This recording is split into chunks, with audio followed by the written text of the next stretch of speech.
Students ये half life का concept बेटा हम सीख रहे थे। तो हाफ लाइफ में ये देख लीजिए, ये सारा जो है ये एक रिलेशन था, हमने ये पढ़ा।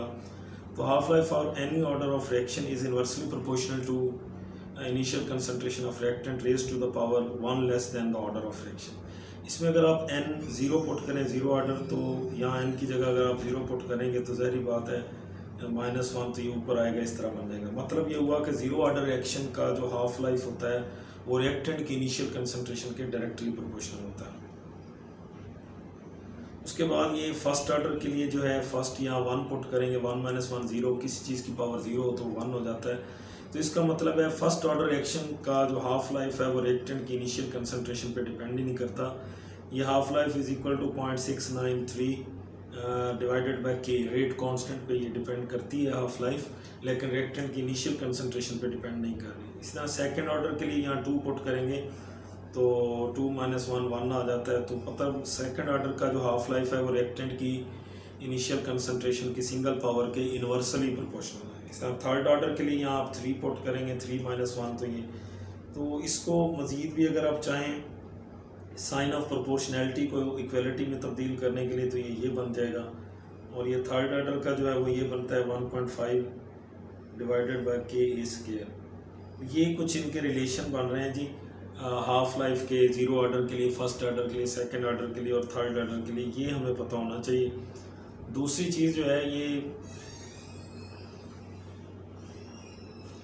हाफ लाइफ की जो टाइप्स हैं वो आ जाएंगी।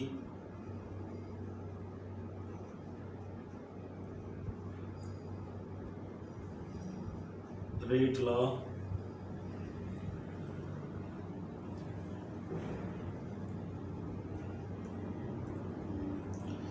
रेट कांस्टेंट के जो है इसका यूनिट निकालना है तो ये फार्मूला होता है जी मोल पर डेसीमीटर क्यूब, इसकी पावर 1 - n और पर सेकंड।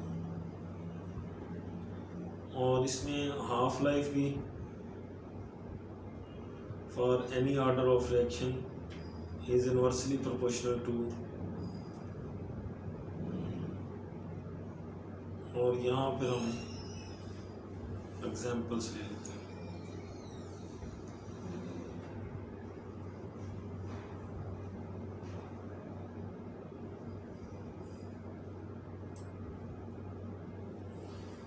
ये जी आप देखिए, इसमें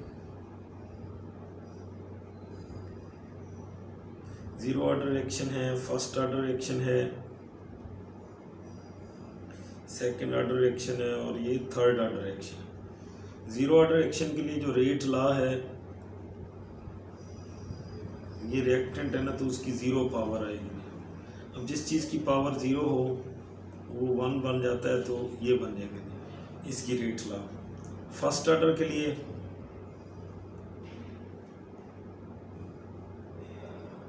रिएक्टेंट्स की पावर जो है वो 1 होगी। सेकेंड ऑर्डर के लिए ये रेट लॉ यूँ होगा, अगर सिंगल रिएक्टेंट है तो उसकी पावर 2 कर दें, या ये भी हो सकता है कि 2 रिएक्टेंट हों तो A एंड B उनकी सिंगल पावर आ जाए। थर्ड ऑर्डर में आपके पास अगर तो एक सिंगल रिएक्टेंट है तो उसकी थर्ड पावर,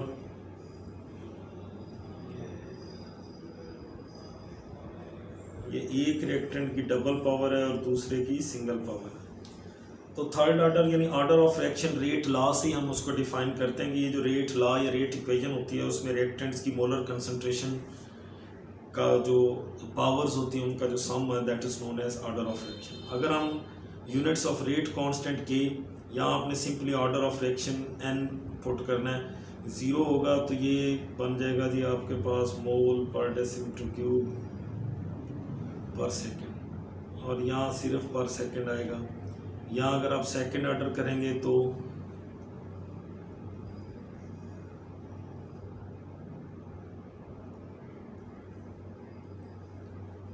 और अगर थर्ड ऑर्डर पुट करेंगे तो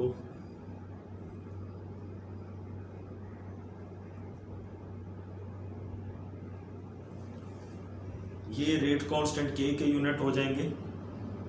हाफ लाइफ मैंने ज़ीरो ऑर्डर के लिए बताया कि रेक्टेंट की डायरेक्टली प्रोपोर्शनल है, और फर्स्ट ऑर्डर के लिए होती है जी 0.693 ओवर डिवाइडेड बाई के, और इधर बनेगी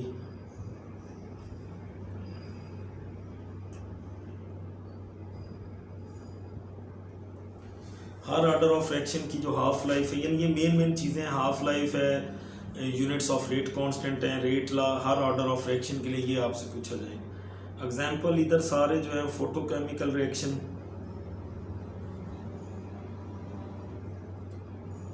जीरो ऑर्डर होते हैं।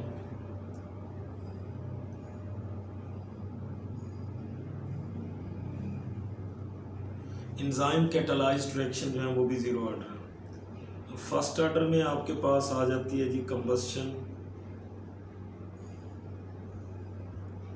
हाइड्रोलिसिस,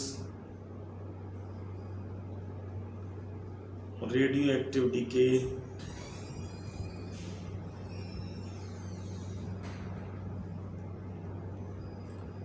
और डीकम्पोजिशन ऑफ ए कंपाउंड। ये बहुत सारी टाइप्स हैं जी, दोबारा सुन लीजिए। फर्स्ट ऑर्डर में रेडियो एक्टिव डिके, कोई भी एलिमेंट रेडियो एक्टिव है वो अपने आगे डाटर एलिमेंट्स में कन्वर्ट हो रहा है अल्फा बीटा गामा रेडिएशन से मिट करके। फिर कंबस्शन है, कंबस्शन में क्या होता है, ऑक्सीजन आप एक्सेस में लेते हैं, तो जो रिएक्टेंट एक्सेस अमाउंट में होता है रेट ऑफ रिएक्शन उस पर डिपेंड नहीं करता। हाइड्रोलिसिस में वाटर के साथ केमिकल रिएक्शन होता है किसी भी चीज़ का, तो हाइड्रोलिसिस जो होती है that's also first order reaction. बाकी इसमें ये इनकी एग्जांपल्स मैं अलग डिस्कस कर देता हूँ।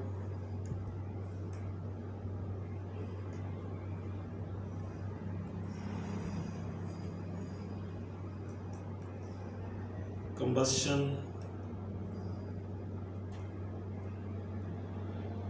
Hydrolysis,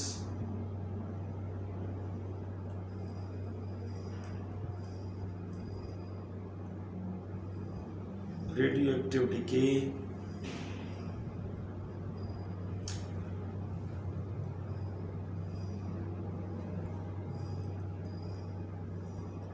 decomposition of a compound. जहाँ तक सेकेंड ऑर्डर की बात है, इसमें आपके पास एक तो ये न्यूट्रलाइजेशन आ जाएगी,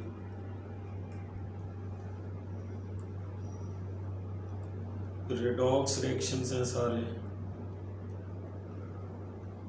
तो तीसरा इसमें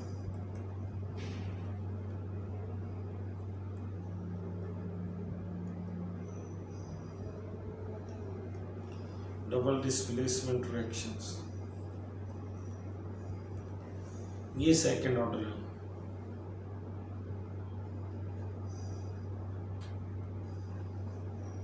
थर्ड ऑर्डर में आपने एक तो ये रिएक्शन पढ़ा था,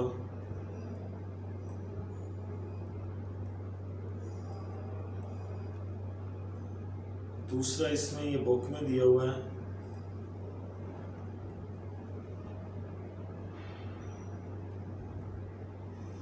ये आपकी टेक्स्ट बुक में मौजूद है। फेरिक क्लोराइड और पोटाशियम आयोडाइड के दरमियान रिएक्शन है, ये भी थर्ड ऑर्डर रिएक्शन के अंदर आता है।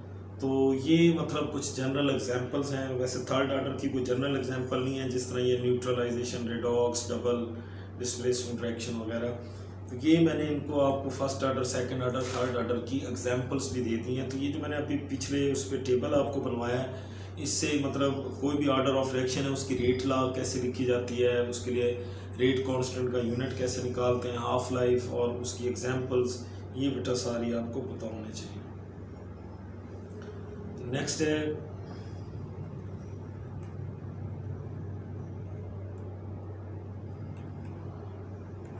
डिटर्मिनेशन ऑफ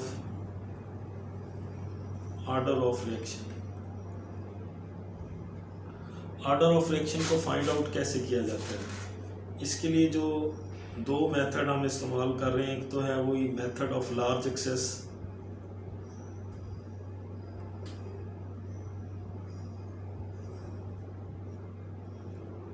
और दूसरा इसमें आता है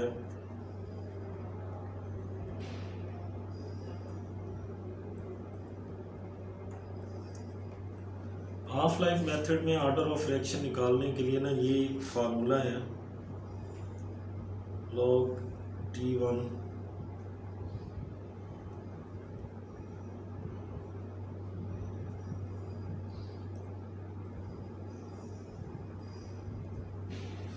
इसमें आपको चार चीज़ें चाहिए कि पहली हाफ लाइफ, दूसरी हाफ लाइफ, पहले इनिशियल कंसंट्रेशन A1 और A2, ये चार चीज़ें अगर आपको पता चल जाएं, ये सारे फैक्टर ये करके उसमें +1 आप करेंगे तो ये आपके पास ऑर्डर ऑफ रिएक्शन आ जाएगा।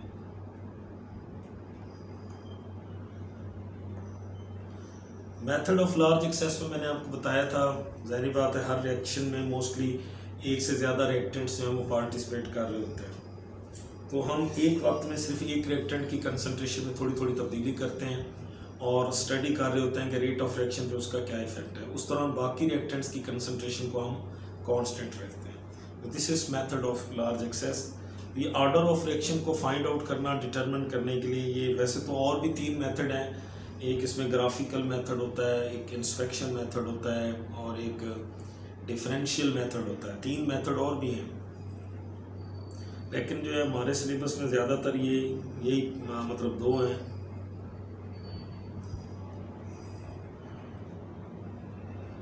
मतलब 3 मेथड्स और भी हैं, उनकी डिटेल आपके सिलेबस का हिस्सा नहीं है। नेक्स्ट है डिटर्मिनेशन ऑफ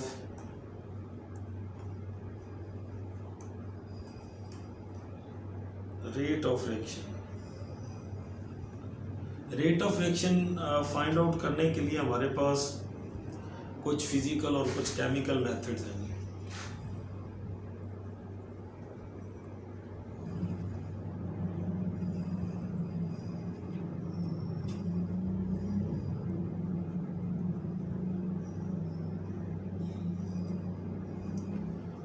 फिजिकल मेथड आगे फिर कोई 4-5 हैं जी। उसमें पहला है स्पेक्ट्रोस्कोपी, फिर है कंडक्टिविटी ब्रिज वाला मेथड है,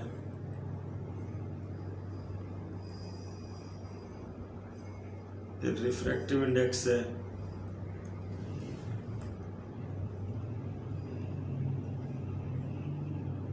ऑप्टिकल रोटेशन मेथड है,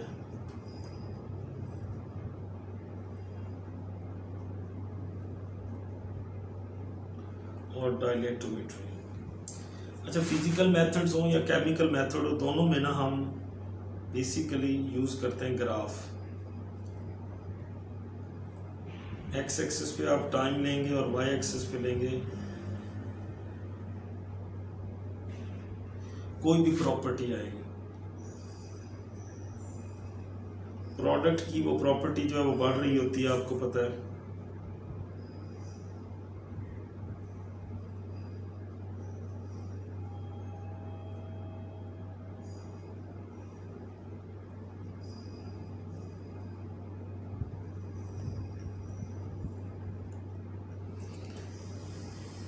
बेसिकली मैं आपको समरी बता देता हूँ कि फिजिकल मेथड हो या केमिकल मेथड्स हो।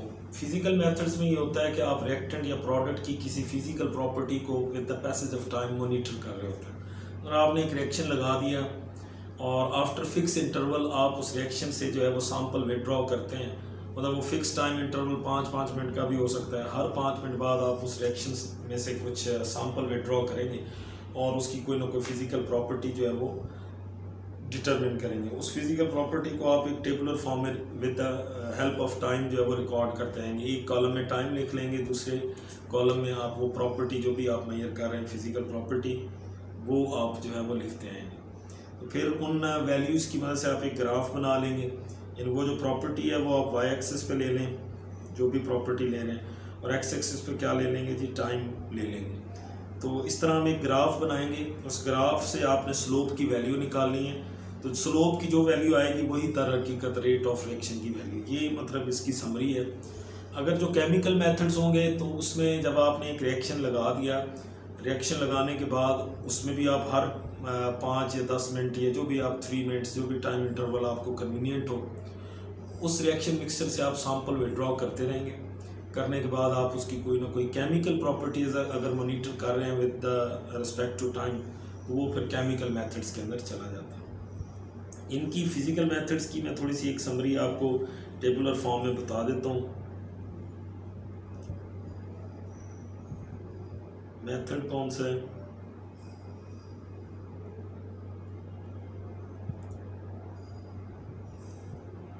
इंस्ट्रूमेंट हम कौन सा यूज करते हैं?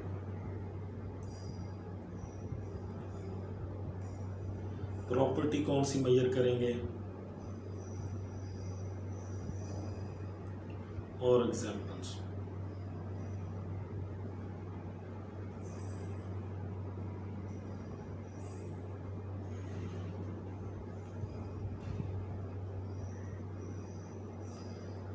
फर्स्ट क्या पहला है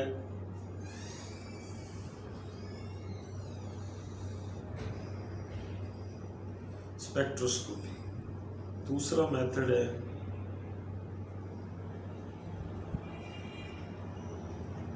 इलेक्ट्रिकल कंडक्टिविटी, तीसरा है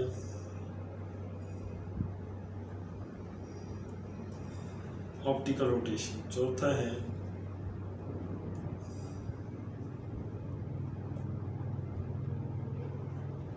डायनेटोमीटर। स्पेक्ट्रोस्कोपी में तो ज़ाहिर बात है आप फिर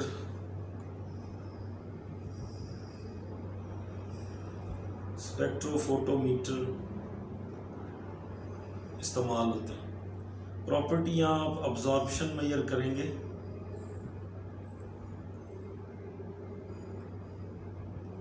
अल्ट्रावायलेट या आईआर इंफ्रारेड रेडिएशंस की अब्जॉर्प्शन जो है वो मेजर करेंगे। तो इसमें ज़्यादातर जो है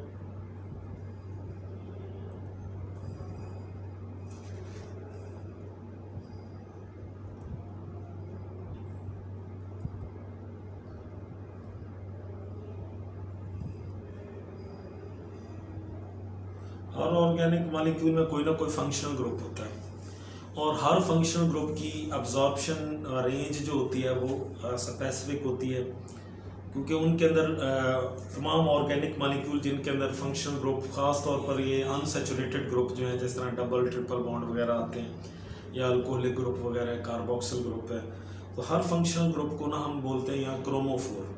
तो एक क्रोमोफोर जो होता है वो एक ख़ास किस्म की वेवलेंथ जो है वो अब्जॉर्ब करने की सलाहियत रखता है।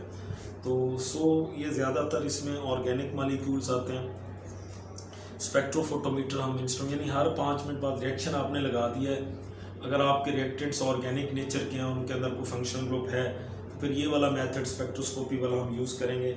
हर 5 मिनट बाद आप सैंपल निकालेंगे, स्पेक्ट्रोफोटोमीटर में लगाएंगे, और उसके ज़रिए अगर तो आपने आईआर स्पेक्ट्रोफोटोमीटर यानी इंफ्रारेड स्पेक्ट्रोफोटोमीटर वो लिया है, तो वो इंफ्रारेड रेडिएशंस की अब्जॉर्प्शन मेजर करेगा, और अगर आपने यूवी विजिबल यानी अल्ट्रावायलेट विजिबल रेडिएशंस की अब्जॉर्प्शन मेजर करने वाले स्पेक्ट्रोफोटोमीटर को इस्तेमाल किया है, तो वो उसकी प्रॉपर्टी मेजर करेगा। इलेक्ट्रिकल कंडक्टिविटी में आपके पास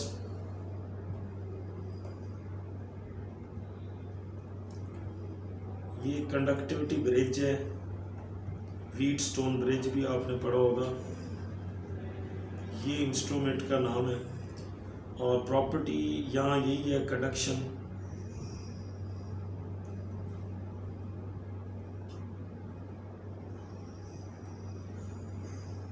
ये मेजर होगा, और इसमें या तो आयंस होने चाहिए या मेटल्स होनी चाहिए, यानी आपके रिएक्टेंट्स कुछ ऐसे हों जिनके अंदर आयंस बन सकते हो, आयनिक नेचर के कंपाउंड हों, और उनके एक्वस सॉल्यूशंस हों, केटाइंस एनाइंस, तो उनके लिए आप ये वाला मेथड यूज़ कर सकते हैं। या फिर मेटल्स हैं, मेटल्स में भी आपको पता फ्री इलेक्ट्रॉन्स होते हैं, और इलेक्ट्रॉन्स की मूवमेंट की वजह से करंट की कंडक्शन होती है। ऑप्टिकल रोटेशन मेथड में ये जो इंस्ट्रूमेंट यहाँ हम यूज़ करेंगे वो है जी पोलैरीमीटर,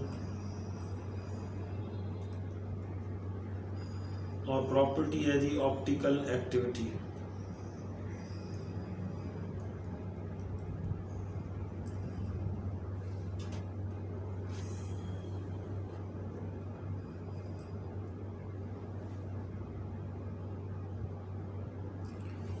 इसमें यह है कि ऑप्टिकल एक्टिविटी है क्या, देखें हम प्लेन पोलराइज देखें, लाइट जब किसी सोर्स से निकलती है तो वो हर सिंथ में फैलती है। अगर आप पोलराइज़र में से लाइट गुजारेंगे तो उसमें ये होता है कि तमाम फोटॉन्स हैं सेम प्लेन में आ जाते हैं। इसको बोलते हैं plane polarised light. When plane polarised light is made incident on any material, आप इंसिडेंट करते हैं और वो मटेरियल उसको राइट या लेफ्ट अगर रोटेट कर दे तो हम कहते हैं कि ये ऑप्टिकली एक्टिव है, and this phenomena is known as optical activity. तो अगर लाइट जो है इंसिडेंट हो और ये सब्सटेंस उसको राइट साइड या क्लॉकवाइज डायरेक्शन में मोड़ता है तो वो डेक्स्ट्रो रोटेटरी कहलाता है, डी आइसोमर। और अगर वो लेफ्ट साइड या एंटी क्लॉकवाइज डायरेक्शन में रोटेट करता है तो वो एल आइसोमर या लिवो रोटेटरी कहलाता है। इसके लिए इसेंशियल कंडीशन क्या होती है जी? कायरल कार्बन की जो प्रेजेंस है, that's essential condition. Chiral carbon बेटा वो होती है जिसके चारों तरफ डिफरेंट ग्रुप्स अटैच हों। मसलन इधर हाइड्रोजन है, इधर हाइड्रोक्सल ग्रुप है, इधर अमाइनो ग्रुप है, इधर क्लोरीन है। तो ये वाली जो सेंटर में कार्बन है, अब इसको हम कायरल या एसिमेट्रिक कार्बन कहते हैं। तो वो तमाम ऑर्गेनिक या इनऑर्गेनिक कंपाउंड जिनके अंदर कायरल सेंटर मौजूद हो तो वो सारे के सारे ऑप्टिकली एक्टिव होते हैं। मतलब उन पे जब आप प्लेन पोलराइज लाइट इंसिडेंट करते हैं तो वो उसको राइट या लेफ्ट रोटेट लाजमी करते हैं। डायलेटोमीट्री में इंस्ट्रूमेंट डायलेटोमीटर ही यूज़ होता है। प्रॉपर्टी यहाँ है volume change,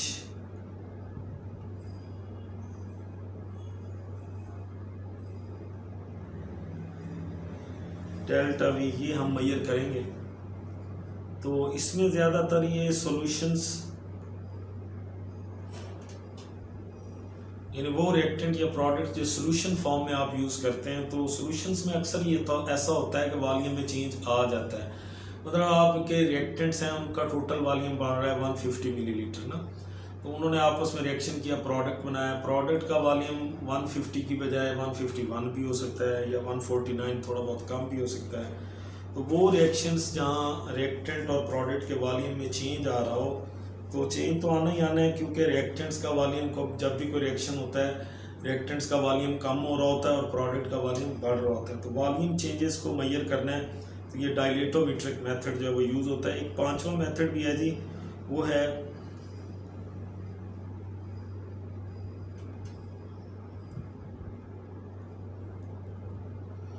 refractive index method.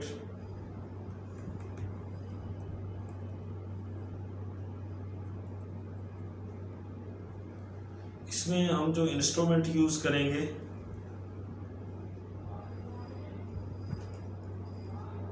वो है रिफ्रैक्टोमीटर।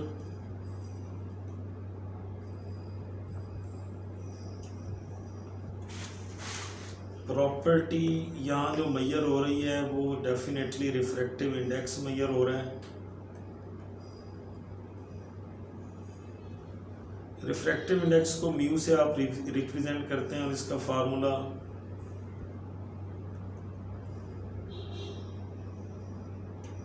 एंगल ऑफ इंसिडेंट और एंगल ऑफ रिफ्रैक्शन, इन दोनों के साइन की जो रेशियो है वो भी रिफ्रैक्टिव इंडेक्स है। या दो डिफरेंट मीडियम्स हैं, एक लाइट मीडियम है और एक थिक मीडियम है, उनमें आप लाइट को या साउंड को पास करते हुए उनकी वेलोसिटीज़ की जो रेशियो है वो भी रिफ्रैक्टिव इंडेक्स कहलाता है। तो मतलब ये वाला मेथड आप वहाँ यूज़ करते हैं जहाँ आपके रिएक्टेंट्स और प्रोडक्ट्स हैं उनकी विस्कोसिटी या डेंसिटी में एक वाज़ेह तब्दीली आ रही हो, तो वहाँ हम ये वाला मेथड जो है वो यूज़ कर सकते हैं। इसमें आपको MCQs यूँ आ सकते हैं कि आपको कोई रिएक्शन दिया हुआ हो और आपसे पूछ सकते हैं हाँ जी इस रिएक्शन का अगर आप रेट ऑफ रिएक्शन मेजर करना चाहें तो आप कौन सा फिजिकल मेथड जो है वो चूज़ करेंगे। लास्ट में आपको ना मैंने ये पोटेंशियल एनर्जी डायग्राम्स का कॉन्सेप्ट देना है। तो इसमें एक तो फर्स्ट ऑफ ऑल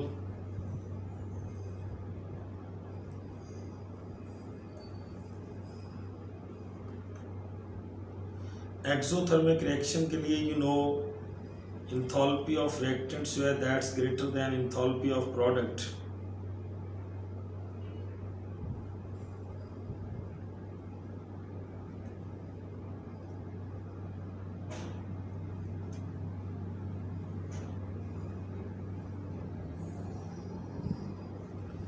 तो रिएक्टेंट की इंथैल्पी ज़्यादा है और प्रोडक्ट की इंथैल्पी कम होती है जी।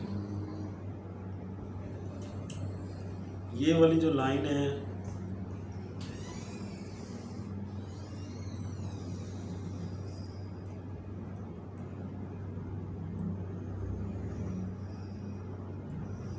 एक्टिवेटेड कॉम्प्लेक्स,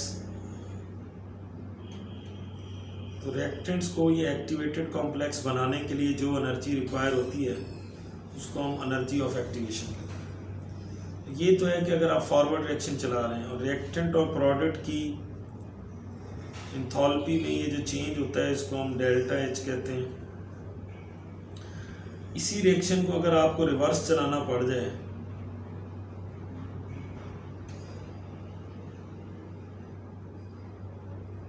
इसको हम energy of activation for backward reaction कहते हैं।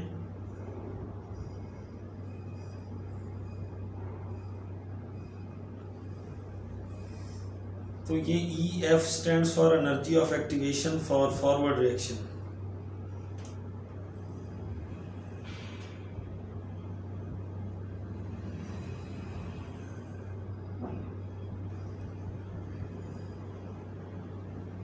और ये जो है energy of activation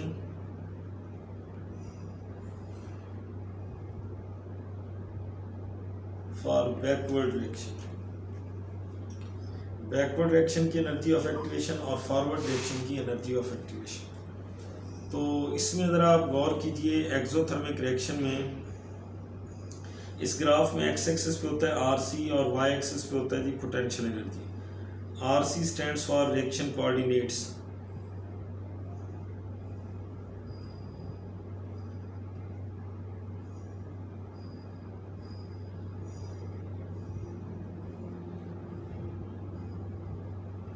reaction coordinates का मतलब होता है पाथ ऑफ रिएक्शन, और वाई एक्सिस पे क्या है जी पोटेंशियल एनर्जी, और एक्स एक्सिस पे रिएक्शन कोऑर्डिनेट्स। तो इसको गौर करें तो यहाँ energy of activation for backward reaction जो है that's greater than energy of activation for forward reaction. और आपको पता है एनर्जी ऑफ एक्टिवेशन जो होती है ये रेट ऑफ रिएक्शन के इनवर्सली प्रोपोर्शनल है। मतलब ये हुआ यहाँ अगर बैकवर्ड रिएक्शन की एनर्जी ऑफ एक्टिवेशन ज़्यादा है तो बैकवर्ड रिएक्शन स्लो होगा, और फॉरवर्ड रिएक्शन की एनर्जी ऑफ एक्टिवेशन कम है तो इसलिए फॉरवर्ड रिएक्शन क्या होगा फास्ट होगा।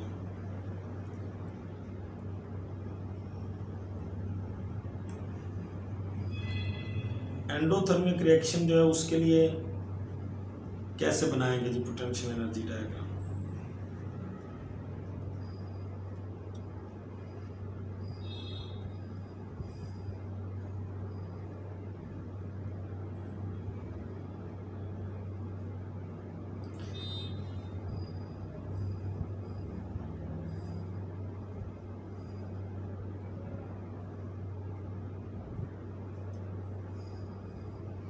ये रिएक्टेंट्स हैं और यहाँ प्रोडक्ट है, तो यहाँ हम ये कहते हैं कि enthalpy of reactant is less than enthalpy of product. Product की इंथैल्पी ज़्यादा है और रिएक्टेंट की इंथैल्पी क्या है यहाँ कम है।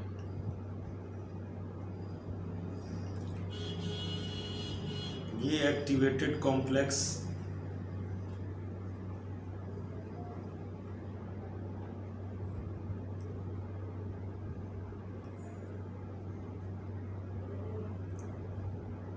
this is energy of activation for forward reaction,